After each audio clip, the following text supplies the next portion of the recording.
In 1996, the movie Scream came out, and it shook the horror landscape in a way that nobody could have seen coming at the time. It's something that we've talked about on my channel countless times, and of course, many, many others. At the time that the movie was coming out, it showed that there was a formula. A very simple formula. And while the movie In a Bubble, of course, is amazing, the world around it felt like it needed to react. Whether that was through replicating the beats that Scream did, as some movies tried and failed, or understanding what the movie was trying to say and redirecting the focus properly to what the audiences might want to see if they continued making movies in this genre. There's one movie that came out post-Scream that I think did the latter very successfully, Jeepers Creepers.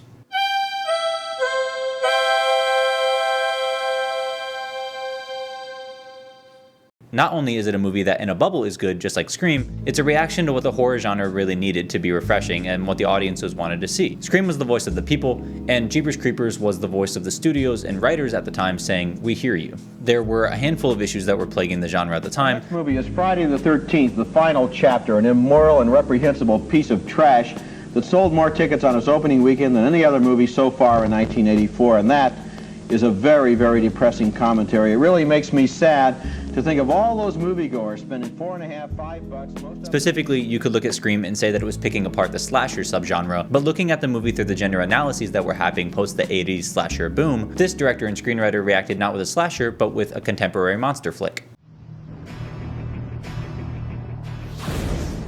What's he doing?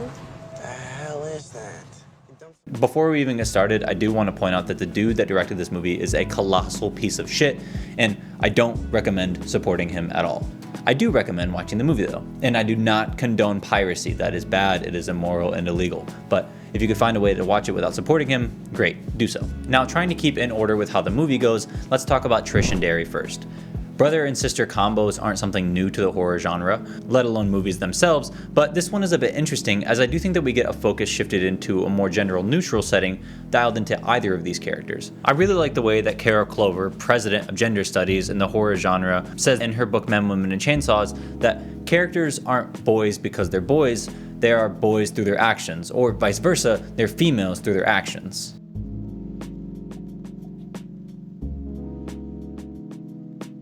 Taking a look at it through this standpoint, both characters make heroic choices throughout the movie. Derry is brave but reckless, Trish is brave but reckless. Derry is scared and contemplative, Trish is scared and contemplative. Neither of these characters are defined by their gender that they happen to be, and neither of these characters suffer through what they do as a reaction to the gender that they are. Jeepers Creepers is kind of like an equal rights, equal fights kind of guy. There isn't some big heroic moment where Derry comes in and says a badass line and then saves his damsel in distress sister. They both cover each other's asses all throughout the movie. And if anything, they swap roles that would typically be given to them based on their sibling dynamic. Can you just go tell them what you saw so that we can get out of here, okay?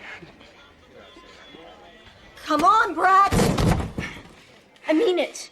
I need you to hold it together. Look at me, Derry. I'm so scared, Trish. Trish takes the leading brave position as the older sister of the duo when she realizes that Derry is scared.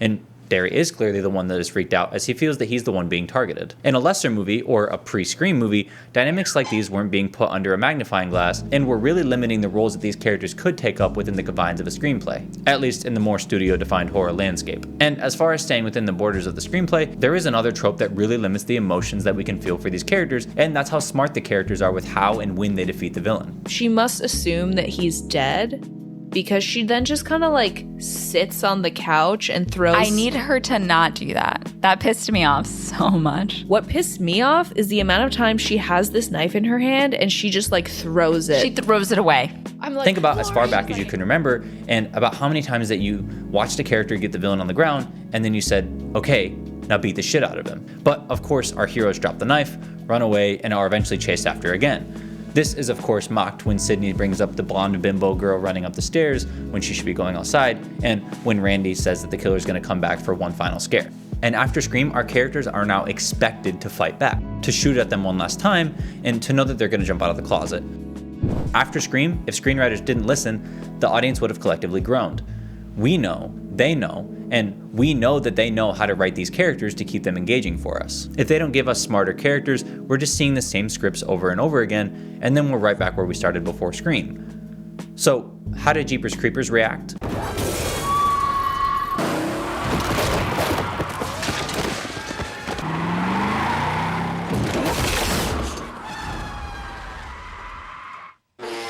with characters who at any given chance beat the ever-loving shit out of the villain. We now have characters that aren't afraid to go that extra mile, then back up and go the extra mile again.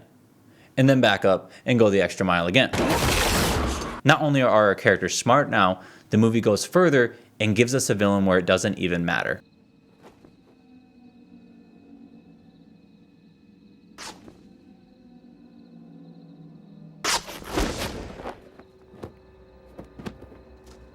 Trish and Derry could be as smart as Randy and as brave as Sydney, but nothing really matters when the creeper is too strong to kill, and we have a new problem on our hands that we didn't have before. Take a movie like any of the later Jason entries, where someone gets a hit on Jason and then they run away. Like The Sheriff in Jason Lives has the chance to keep pumping him full of lead, but gives him pause and a chance to stand back up again.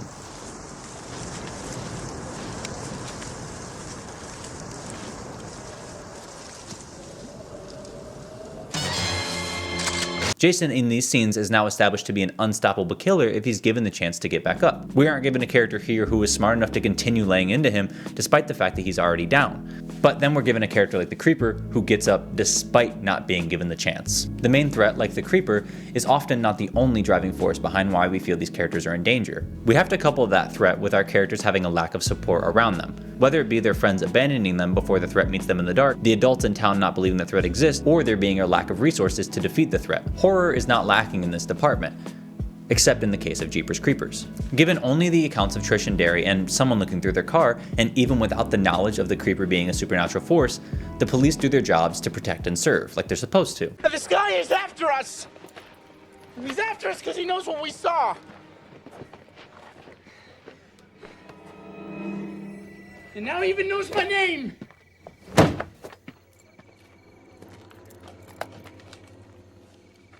Central, this is 037. Come back. To go a step further, we're also given a police station that is not only fully staffed, but also has a weapons loadout the size of your uncle's in Texas. Which this movie does take place in Florida, so I guess that kind of tracks. The police in the movie are competent, the action is taken swiftly, and still, the Creeper dominates and eventually, unfortunately, is the ultimate winner of the movie. The threads here all connect seamlessly throughout to give us a satisfying update to the horror genre as a reaction to what audiences were feeling at the time. An immoral and reprehensible piece of trash. Most importantly though, it does all of this through action and not through the character's voices telling us. We don't get a scene where Derry's like, "But I'm the boy, I'm supposed to come in and save you and you're just the girl." Or, "Wow, even a fully stocked police station can't stop this son of a bitch." It hits me with the sense of dread that it's trying to, and does something that not a lot of horror does, letting the villain win in the end. The final nail in the coffin for the movie is leaving the theater thinking, damn, really nobody can beat this guy. Leaving a slasher or a monster movie with something like this, where the monster wins, is something that it feels like screenwriters would do as a shock factor more often, but it's unsatisfying for the audience, so it typically isn't done. Why doesn't this feel unsatisfying? Why does it feel fresh over 20 years later? Let me know in the comments below what you guys think about that. And also let me know what other movies might have reacted successfully or unsuccessfully to what the audiences were wanting at the time. If you enjoyed this video, give it a like, share it around. Otherwise, thank you for watching.